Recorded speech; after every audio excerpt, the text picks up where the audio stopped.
khazeba si jalala nube gafi khotunaya ashita inabe gafi khotunaya ashita inabe tarayon ko sini la farka si fude na mohe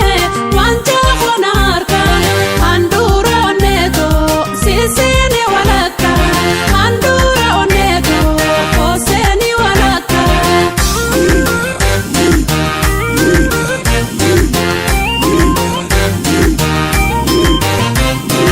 orom titibontu pai pai na sabe onna pu isirbi dangash godi ube yomi yujirunko si male mi jayu si fi murede ma ababa urgayu sinjala da hodo toko sinangayu sinjala da hodo toko sinangayu orom tichabona sabon tichaborka ninno fana ege lashkone se serka imam jirugo adira urgoyo nabu waseboto birris urgoyo anillen sinjalada bona khwata anillen sinjalada bona khwata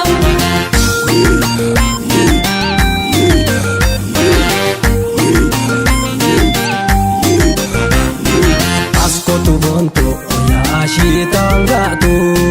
anse jalacho adulaltu nu mangartu lashgote martu marante na lugatu nindu fabona dugadanin sijalada in habu sirra obakami tinjirada lashgode martu simara amen sidungada faya to faya o mama khobaltus bashak jetu sama nidabar mosinni dubruma nidabar mosinni dubruma Bunabo, ago fare dumfura, gumarte, irmadi tu zarra, nigabarti, mose nidardara, nigabarti, mose niyamwara.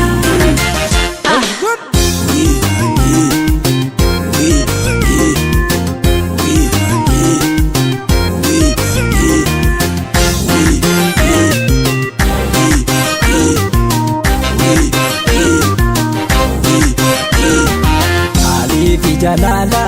sirrati nababe onni khazeba si jalala nube gafi khotunaya ashita inabe gafi khotunaya ashita inabe Tarayon ko sini la farka, si fude na mohe,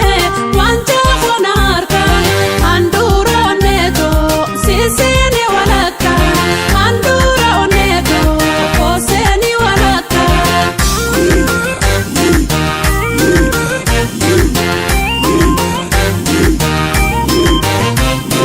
sabon tu oromo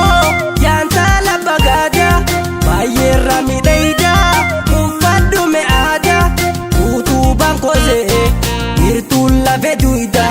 halla jazi goden onne rasimuda hedu tu zigada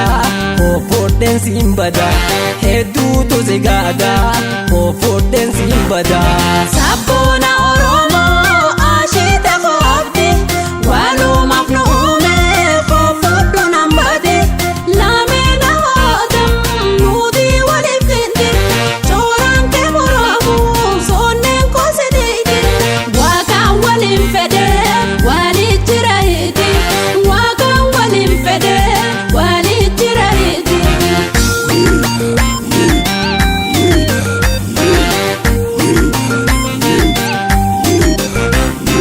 nammi dimbonto malana dawa beti nura leilito lakina mara jingalbe ishan zamzama nare rabakabi Takka dagai natti asde bisi kalbi akka adatti manguddoodhaan fide dubbi fudhu nangale akka nurraa fedhu rabbi faya to faya o mama khobaltus bashak jetu sama ni dabare mosinni dubruma ni dabare mosinni dubruma Bula bula